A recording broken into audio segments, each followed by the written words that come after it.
Upo msemo usemao, asiyeshukuru yai hata ukimpa jogoo hawezi kushukuru.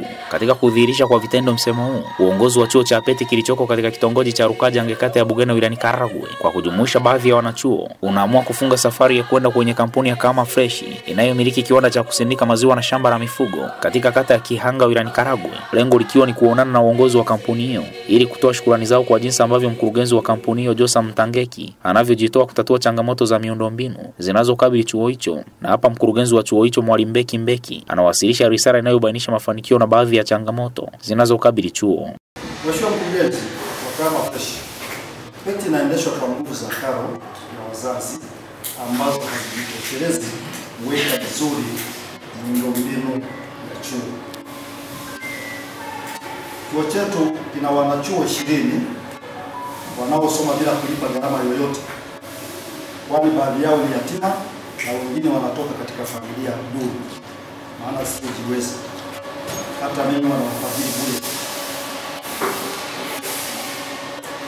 Mheshimiwa Mkurugenzi, chuo chetu tangu kimeanzishwa zaidi ya wanachuo 580 wameisha hitimu na kupata ajira kwenye kampuni mbalimbali ndani ya nchi na nje ya nchi. Utaona ni kwa jinsi gani tumeweza kutoa mchango mkubwa wa taifa. Hata kijana hiyo ndio Karagwe kusoma kwetu. Kwa muktadha huo, serikali sasa wametambua mchango wetu kwao. Bali na kozi tunazofundisha, tumeruhusiwa kufungua kituo cha kufanyia mtihani kidato cha kwanza na cha pili kwa mwaka mmoja na kidato cha 3 na cha 4 kwa mwaka mmoja, pia kituo cha elimu ya watu wazima kwa wale wanaorudia mitihani. Mheshimiwa Mkurugenzi, msafara huu umefika kwa lengo la kushukuru na kukuona ili ujue watu uliowasaidia wanafananaje na kujulisha kuwa ulichokitoa umefika. Joyce Miremba aenda ni diwani wa viti maalum tarafa ya Bugene, ambaye pia ni mjumbe wa bodi ya chuo cha Peti, na yeye anatoa shukrani kwa uongozi wa kampuni ya Kama Fresh. Uendelee, usichoke, tunachokiomba na tunaomba utulee, uwe mlinzi wetu kwa kweli, kwa sababu kitu tulichofanya, yani kaja tumetengeneza chuo cha Peti kinaweza kutokea. Yani tunasema hivi, tukishukuru sana na usichoke, uendelee, yani kutulea.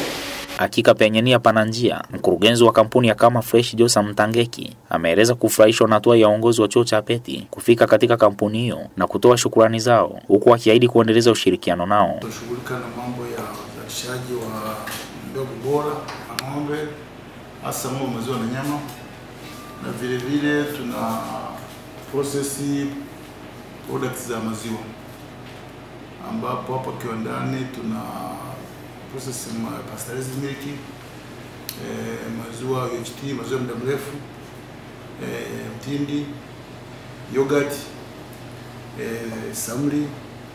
Product zote za maziwa hapa tunazichakata. Leo tumepata ugeni kutoka chuo cha Peti ambao sisi ni kama familia.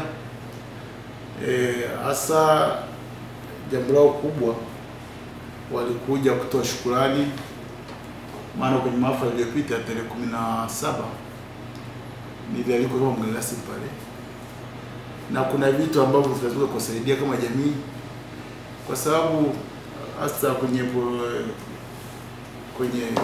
business plan yetu tunayo element kwamba jamii watafaidikaje na mradi huu. Kwa hiyo tutakuwa tunafunga kabisa kwa ajili ya jamii, ambapo kati ya walengwa chuo cha Peti kilikuwa kimoja hapo, kwa vitu mahitaji makubwa, sio makubwa sana, lakini tuliona ni ya busara ambao tuliwasaidia. Kwa hiyo mkutoa shukrani kabisa, tumefurahi sana uje wao, kwa sababu inaonekana angalau wametambua msaada wetu kama Kama Fresh, na vile vile kujenga mahusiano sisi pamoja na jamii inayotuzunguka. Moja hapo ndawa pesa. Naam, ni fursa imetokea sasa kama hii hapa. Wawekezaji wengine ndani ya wilaya Karagwe wanaambia nini kusupport wale ambao wanakuwa na uhitaji hususan kwenye taasisi kama hizo za elimu? Hii jambo la kusaidia jamii wala sio sio geni. Ni kazi nasema kwenye business plan lazima uwe na jambo la hivyo la jamii, kusaidia jamii. Na jamii sio mtu mmoja mmoja, hata vikundi. Kama sisi hapo kama Fresh tunakopesha ng'ombe kwa vikundi ili waweze kutupa maziwa. Hii ni jamii, wanapunguza lishe utapeleka nyumbani, wanapata pesa kidogo, wanaendesha familia zao, na baadaye wanarudisha maziwa, hatimaye mama anakuwa na ukoo wake na pia kwa naye. Kwa hiyo hiyo ni kwa jamii. Lakini ni sisi wawekezaji na ili naomba si na wawekezaji wengine, ni wajibu wetu kutoa asilimia fulani ya mapato yetu kwa jamii. Kutoka katika kiwanda cha kampuni ya Kama Fresh kilichoko katika kata ya Kihanga wilayani Karagwe, mimi ni Jovinus Ezekiel.